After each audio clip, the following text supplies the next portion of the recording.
Bien, hacemos enlace y le agradezco mucho con Gabriela Ortiz Quintero. Ella es abogada integrante de Fortis Consultoría y experta también en justicia penal. Gabriela, te saludo con afecto. Buenas tardes. ¿Qué tal? Muy buenas tardes, Víctor Hugo. Muchísimas gracias por la invitación. No, al contrario. Gabriela, yo la pregunta inicial sería, ¿qué hemos hecho mal? ¿En qué momento empezamos a perder nuestras cárceles? O más bien, ¿nunca las hemos ganado o nunca las hemos controlado? Pues bueno, es una pregunta compleja. Creo que no es muy fácil contestar porque tiene muchas causas a nivel histórico con relación a lo que está ocurriendo ahora en el presente. Escuchaba justo a Eduardo hace un momento cómo hablaba del control de las personas que están privadas de la libertad sobre los centros penitenciarios.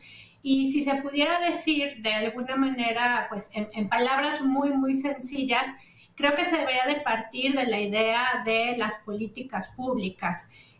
Si vemos, México ha hecho muchas reformas a nivel pues normativo, a nivel constitucional, las últimas, me atrevo a decir, la última década y los últimos años, que han construido o han propuesto nuevos institutos en todo lo que conforman las distintas áreas que conforma la justicia penal, desde los procesos penales, desde, por ejemplo, la Ley Nacional de Ejecución Penal, que creo que aquí es un punto muy importante a conversar, y el rol que juega en esta problemática, y algunas otras, ¿no? Como la Ley de Tortura, la Ley de Víctimas.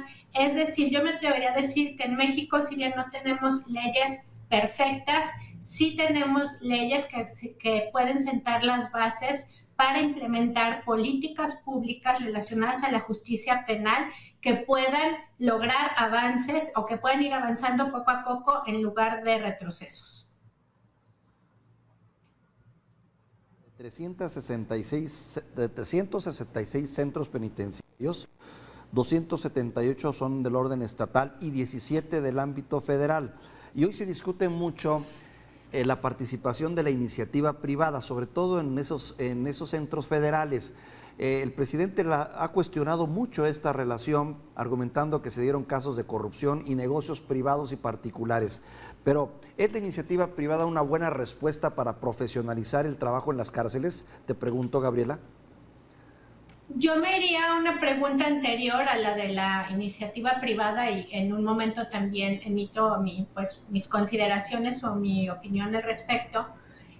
Creo que el primer planteamiento que deberíamos de hacernos como sociedad, hablo nación mexicana, es si realmente vamos a seguir depositando en el encarcelamiento, en la privación de la libertad, la expectativa de resolver nuestro problema criminal o nuestro problema de criminalidad.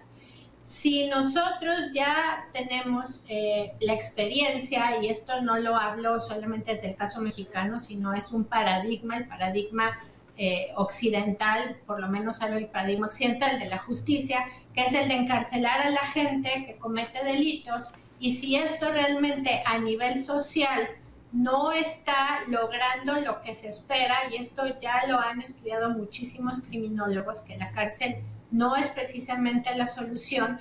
Entonces aquí la primera pregunta que deberíamos de hacernos es si queremos seguir encarcelando a la gente, y si la respuesta es sí, ¿en qué condiciones? ¿Cuáles son las condiciones bajo las cuales vamos a privar de la libertad a las personas? Y la siguiente pregunta debería de ser ¿a quiénes queremos nosotros privar de la libertad? Porque si bien está pues todo este análisis y toda esta preocupación sobre el gobierno, ¿no? Que tiene la delincuencia, digamos, grupos criminales dentro de los centros penitenciarios, también creo que es importante que podamos analizar cuáles son las personas que están hoy en día en las cárceles. Y creo que si no nos hacemos también la pregunta y empezamos a hablar seriamente del tema del clasismo y de las personas que están hoy en día privadas de la libertad, creo que no podremos avanzar para resolver la problemática. Entonces, sí, yo no estoy muy de acuerdo en que se privaticen las cárceles por experiencias en otros países, e incluso yo te puedo pues poner como ejemplo el mismo ejemplo de Estados Unidos, cómo se ha convertido en toda una industria del encarcelamiento, ¿no?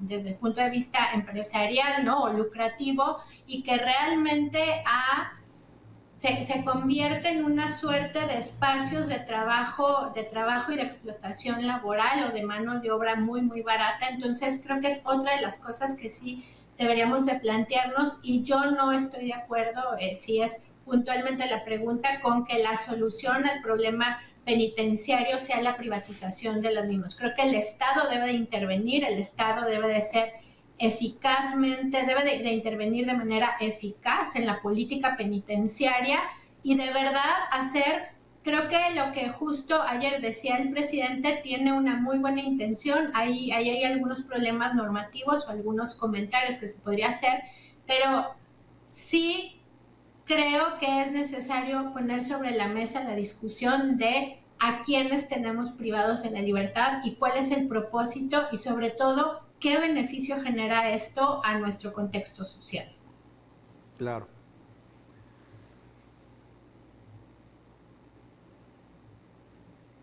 Sí, fíjate, me quedé pensando, Gabriela, bien dices tú, una pregunta te lleva a una pregunta posterior o una pregunta anterior, y en ese sentido me gustaría también tu comentario en torno a el proceso de reinserción social, donde yo veo un grave problema también, el hecho de que la sociedad no reconoce, no acepta a una persona que ha cumplido con una condena, aunque haya cumplido en tiempo y forma. Su posibilidad de la reinserción social está prácticamente nulificada. ¿Estás de acuerdo en ese sentido, Gabriela?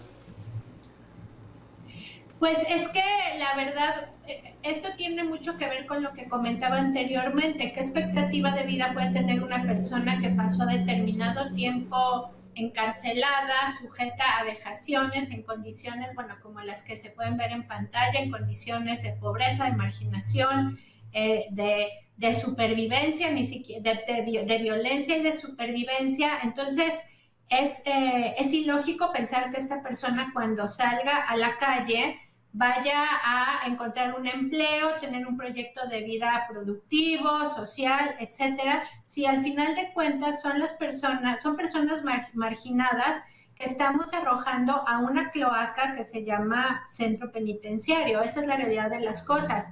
Insisto, la Ley Nacional de Ejecución Penal sienta las bases para el trabajo, para las actividades que se puedan desarrollar, pero creo que más allá del trabajo y de las actividades que se puedan desarrollar al interior, de verdad debería de formularse, debería de diseñarse una política pública que con mucha seriedad revisara cuáles son las personas que están en prisión y cuáles personas realmente deben de estar en prisión, porque no podemos dejar de lado la corrupción que hay en los centros penitenciarios y el negocio que esto genera, lo lucrativo que puede ser el negocio al interior de los centros penitenciarios de células que desde luego no están operando de manera legal.